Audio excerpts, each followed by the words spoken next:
Jornal da Rede Alesp. Pandemia, mas agora a gente vai trocar de tema, né, Priscila? Vamos sim trocar de tema, né? Porque também é um assunto que todo mundo precisa saber, né? Então, como a nossa economia, como a inflação, né, pode prejudicar, então, a questão do consumo, enfim. Quem vai falar com a gente é a especialista. Bom, o IGPM, índice que regulamenta os reajustes de aluguéis, disparou mais de 20%. Um problema a mais para comerciantes que enfrentam dificuldades com as restrições de funcionamento por causa da pandemia do ano passado, né? Desde o ano passado. Pois é, o que fazer na hora de reajustar o aluguel dos estabelecimentos comerciais? A gente vai falar sobre esse assunto com o Lucas Costa Paim. Ele é especialista em direito imobiliário empresarial. Bem-vindo, Lucas. Ô, Lucas, o momento é de negociar os aumentos com os proprietários para amenizar esses prejuízos, né? Eu queria que você falasse um pouco sobre esse caminho e, se você quiser também, já explicar aí por que a gente usa o tal do IGPM. Seja bem-vindo.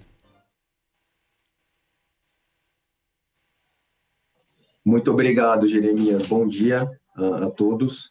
Bom, o momento, você já falou muito bem, é de renegociação, é de evitar a judicialização desse índice, tá? Acho que só explicando um pouquinho, a lei de locações, ela não prevê um índice específico para reajuste do aluguel, tá? O IGPM, ele é utilizado historicamente, é praxe do mercado, então a maioria dos contratos é sim ajustada pelo IGPM, em razão de um histórico, né? O IGPM foi criado, o IGPM já é muito antigo, mas passou a ser utilizado na época de hiperinflação, porque o IGPM é composto por outros 3 índices, tá? E um deles é o índice de preço do produtor amplo, que reflete um pouco os preços das commodities, né? Então tem um pouco a ver com o dólar. Então essa subida do IGPM decorre muito em razão do câmbio, né? A subida do câmbio, a subida do valor das commodities, principalmente do minério de ferro. Então isso influenciou muito e não previu, né? Não acompanhou de maneira justa a valorização dos imóveis, né? Os imóveis não se valorizaram 24%, né? Então essa é uma discussão, a discussão que se está tendo, né? E complexa, já adianto, porque como a lei não fixa esse índice, né? Ele é de livre negociação entre as partes e é um índice que já permeia os contratos de locações aí há longos anos, né? Eu queria que você falasse um pouquinho para a gente também, Lucas, da questão das lojas em shoppings, né? Por um tempo os shoppings ficaram fechados, então o comerciante, né, o lojista dos shoppings também assim sofreram impacto direto. Como essa negociação, né, esse aumento aí de quase 24%, conta um pouquinho para a gente como o comerciante também pode fazer essa negociação, o que ele pode argumentar?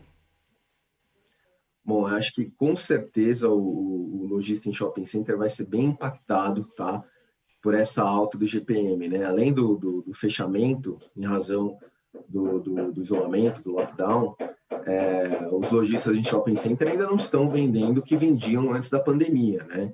Então, por mais que eles estejam funcionando parcialmente, a receita que eles estão tendo não é comparável ao que eles tinham antes da pandemia, né? Então, esse é mais um custo que vem para, de uma certa forma, até inviabilizar algumas atividades, tá? Eu acho que o que ocorreu no período de pandemia, até, foi um ponto de renegociação. Então, a gente teve um período de demandas judiciais, mas principalmente nessas locações em shopping centers, o que a gente viu no mercado foi dos shopping centers tendo uma certa tolerância para renegociar, para abrir mão de aluguel, para ampliar prazo de pagamento, tá? E eu acho que a discussão com os shopping centers, ela tem que vir nessa linha, tá? De demonstrar que o faturamento ele ainda não voltou ao período, né, anterior à pandemia, né? Que o IGPM teve uma alta substancial e que não justificável pela valorização do ponto, pela valorização do imóvel no shopping center, né? E sim, em razão de fatores externos que não tem nada a ver com a locação, tá? E demonstrar mesmo, porque é importante deixar claro nessa renegociação que ela é importante para os dois, tá? O shopping center pode ter um locatário, um bom locatário que paga, que é adimplente com os aluguéis, que para o mix, né, que a gente fala do shopping center, é uma loja relevante, né? Ele atrai outros consumidores para outras lojas. Então, para o shopping é interessante manter esse locatário, né? E para o locatário, ele já tem o ponto comercial criado no shopping center, já tem uma relação lá, e é importante.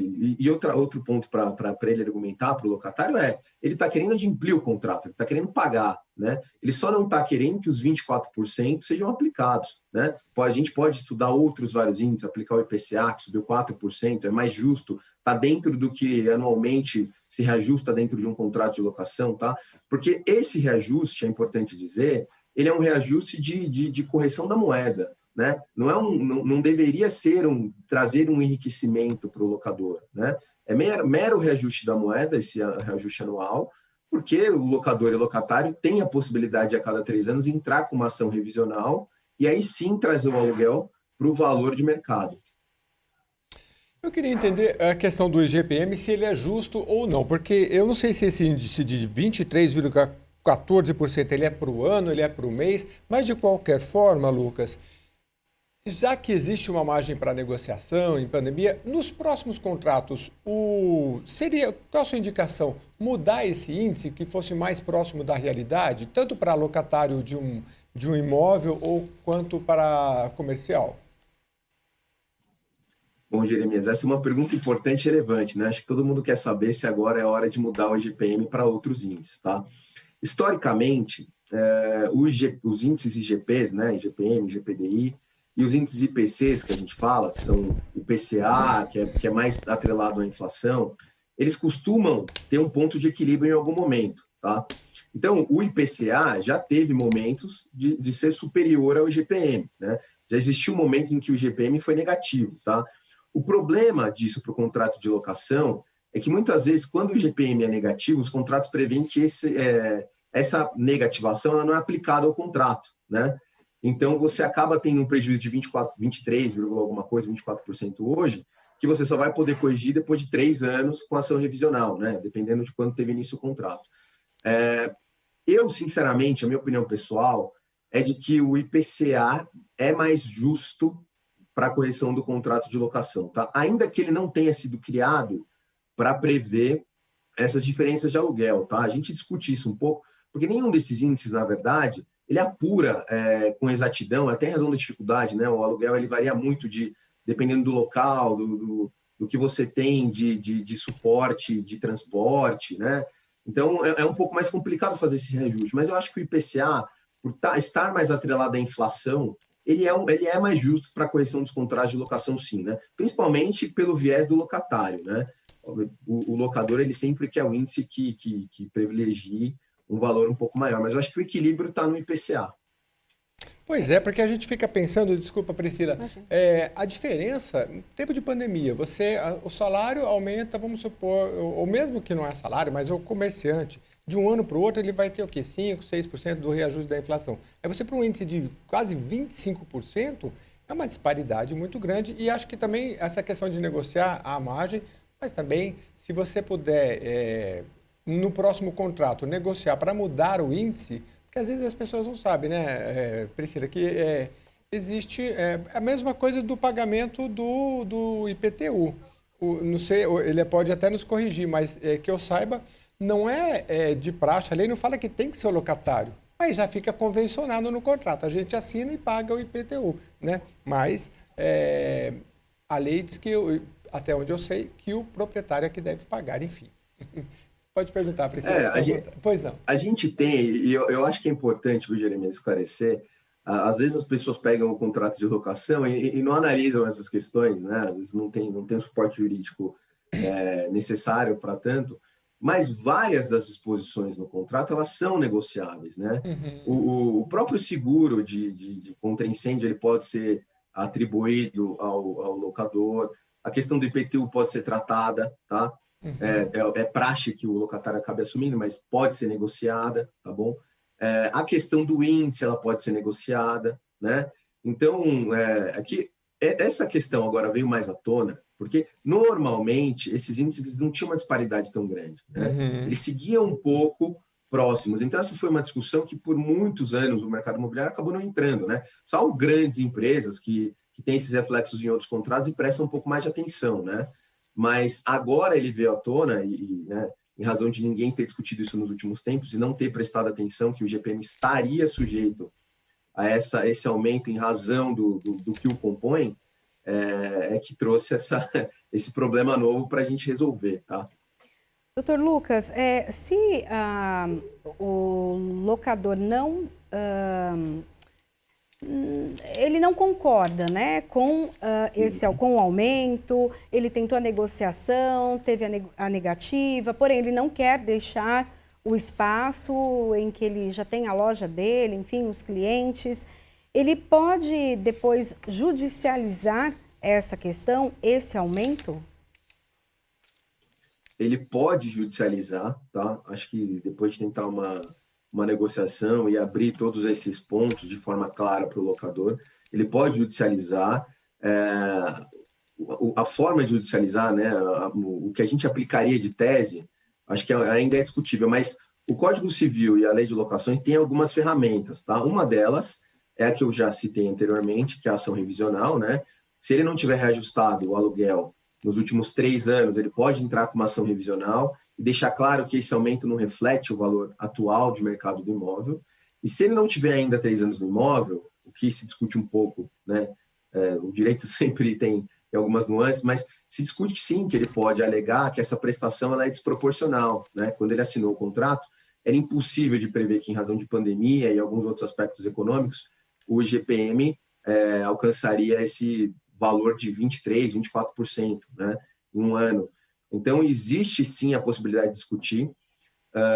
A gente ainda não tem, sendo muito sincero, amplas decisões sobre esse assunto. Tá? No passado, já se discutiu muito a possibilidade de alterar índices de correções para outras matérias, né?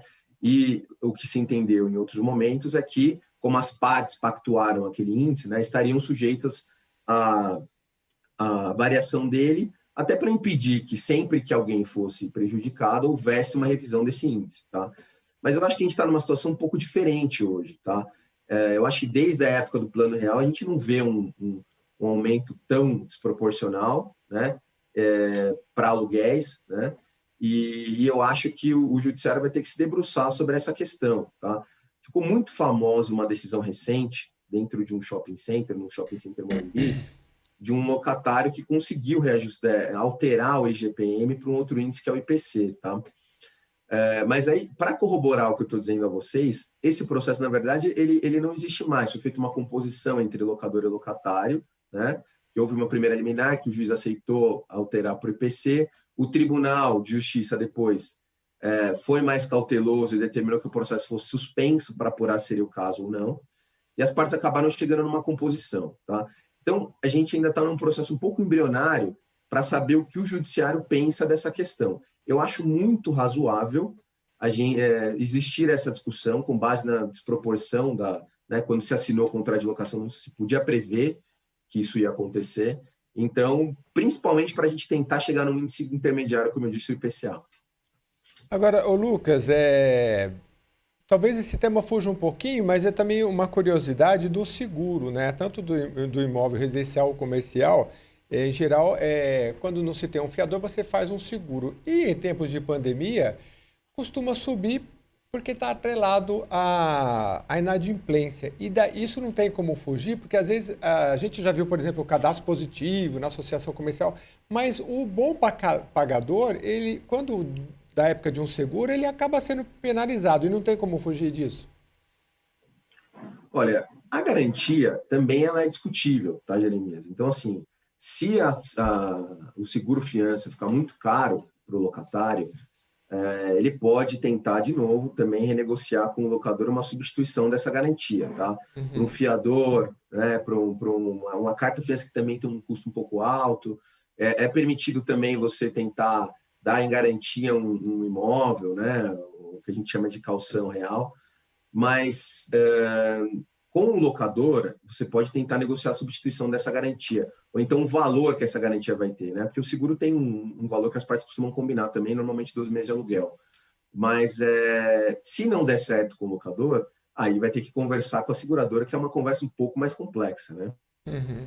Agora, você sabe, interessante, Lucas, porque agora tem esses aplicativos novos aí, não sei se a Priscila já viu também, de aluguel e tal. Aí, esses dias eu estava olhando, e daí a importância de você falar e da questão de analisar o contrato. Porque eles colocam assim, olha, você não conseguiu a renda, é muito simples, chame um amigo, aí eu chamo a Priscila, Priscila, estou querendo alugar, mas a minha renda não deu para o meu imóvel que eu quero de X. Chame um amigo, chame um parente e ele compõe com você e tudo certo. Só que o que eles não explicam é que se eu não pagar, se a Priscila alugou comigo, o proprietário ele pode acionar tanto eu quanto ela, tô certo, doutor? Então, assim, parece que é tudo muito simples agora, mas não tem nada a ver com tecnologia, tem a ver com direito, tem a ver com a questão jurídica, tô certo ou errado? A publicidade, ela tá bem, tá tudo muito fácil, né, Jeremias? Uhum. Financiamento é a mesma coisa, tudo é muito fácil. Mas realmente, quando você compõe a renda, que eles falam, né, na verdade você é locador igual, né, com as mesmas obrigações. Inclusive, ainda que você não more no imóvel, você tem as mesmas obrigações de conservar. Então, Priscila, se o Jeremias, por acaso, deixasse lá, fizesse uma obra não autorizada, ou quando saísse do imóvel, não deixasse em condições, nas mesmas condições que recebeu, precisa também ser acionada para quitar todas essas obrigações que não foram cumpridas pelo Jeremias, né? É até pior do que ser fiador, no caso, né? Doutor, obrigada por essa informação. Então, Jeremias, eu não posso te ajudar, não vou... Poxa, e eu agora fui revelar esse segredo, assim. Ele não pediu, gente, eu estou fazendo uma brincadeira aqui. Bom, doutor, eu também quero que o senhor fale um pouquinho para a gente do impacto também desse reajuste nos aluguéis, então, das lojas. O consumidor vai acabar pagando o preço, os produtos vão ficar mais caros? Olha, Priscila, assim, a gente prevê isso um pouco por noção de economia, né? Como o locatário vai ter os preços, né? Vai ter o custo dele impactado de forma relevante, 24% é um valor relevante, principalmente para contrato em shopping center, né? Ele não vai ter outra forma de sustentar, né? De conseguir oferir lucro, que é o final da atividade, né? É o objetivo da atividade dele é obter lucro. Vai acabar tendo que colocar isso de alguma forma para o consumidor, né? Subindo alguns preços. E é um período complicado para fazer isso, né? Porque acabou o auxílio emergencial, as pessoas sofrendo um reflexo, um impacto muito grande ainda da pandemia. Então, infelizmente, eu acho que não vai ter outra opção para o locatário, a não ser que ele tente assumir por um período isso, e essa pode ser uma opção, deixar ainda mais restrito o lucro dele, mas em algum momento ele vai acabar tendo que passar isso para o consumidor, né? No final do dia é a cadeia, se ele tem um custo muito maior, ele acaba tendo que transmitir isso para o consumidor.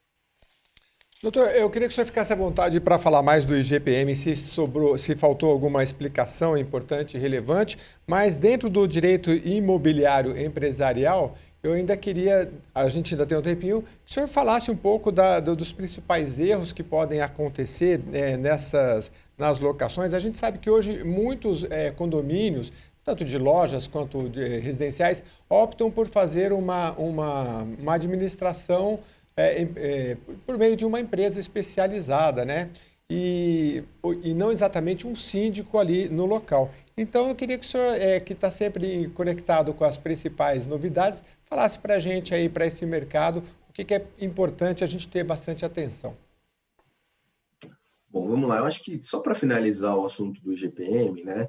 Eu acho que, de novo, como a gente falava no momento de início do lockdown, né? Em que os lojistas estavam todos muito preocupados, e aí, inclusive as pessoas físicas em geral, né? Locatários de residenciais, é importante ter um pouco de prudência, né? De razoabilidade nessas negociações. Eu acho que até por ser um período extraordinário de pandemia, a gente tem que sempre buscar a razoabilidade, um equilíbrio, né? Eu acho que também não é justo que o locador assuma todos os custos, né? Até porque alguns lojistas em shopping center têm seus contratos de venda atrelados ao GPM, então ele tem um ganho no GPM, né?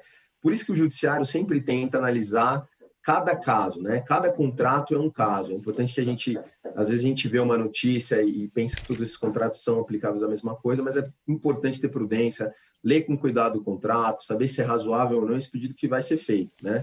E quanto aos contratos, é sempre importante ter atenção e, se possível, né?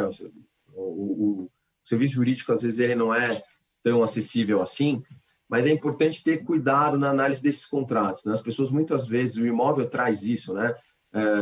A compra e venda de um imóvel, ou mesmo a locação, é o sonho, né, da maioria das pessoas, né? Então, você vai comprar um imóvel, tem 45 páginas, a pessoa fala, é meu sonho, acho que a construtora fez tudo certo, tudo bem, eu vou assinar. No contrato de locação, a mesma coisa, às vezes a pessoa está precisando, vai sair da casa dos pais, ou mesmo acabou um casamento, então ela olha um pouco no desespero e não se atenta a essas questões que no futuro vão trazer muita dor de cabeça, né? Porque negociar o contrato inicialmente, antes da assinatura, é uma coisa. Agora, tratar sobre esses mesmos assuntos depois que ele foi consumado, né? Depois que ele é totalmente exigível, né? Inclusive por meio de ação judicial, é outra história completamente diferente, né? Eu acho que essa análise cuidadosa e que a gente tem empregado cada vez mais por um momento de educação em tudo, né? Não só financeiro, mas também nesses conceitos de direito mesmo, é importante ter essa análise e tratar com muita ponderação, conversar, né? Se existir uma resistência muito grande por parte do locador, eventualmente pode ser até mais razoável, né? Melhor para a pessoa buscar um outro imóvel, tá? Aceitar tudo que está sendo imposto ali, às vezes pode sair mais caro, né? Eu acho que esse é um conselho relevante. Quanto à pergunta dos condomínios, tá? Eu acho que eu não entendi bem qual seria o objetivo final dela, mas a gente tem cada vez mais síndicos profissionais nos condomínios, né, Jeremias? Até porque, às vezes, quando a gente tem um síndico que é membro do próprio condomínio, a discussão ela fica um pouco mais acalorada, né? Às vezes o próprio condomínio tem interesses diferentes, né? Apesar dele estar sempre sujeito a órgãos de fiscalização do condomínio e à assembleia, tem se mostrado importante uma empresa terceirizada para fazer esse gerenciamento, conversar com os outros condôminos, tentar chegar numa composição nos assuntos de interesse do condomínio, até porque ela é terceira, né? Ela não tem interesse no condomínio, né? Salvo o valor que ela recebe lá mensalmente de remuneração. Muito bem. Lucas Costa Paim, especialista em Direito Imobiliário e Empresarial, a gente agradece bastante sua participação aqui no Jornal da Rede Alesp. Prazer é meu, Jeremias, Priscila, muito obrigado, bom dia a vocês. Obrigada, ótimo dia de trabalho.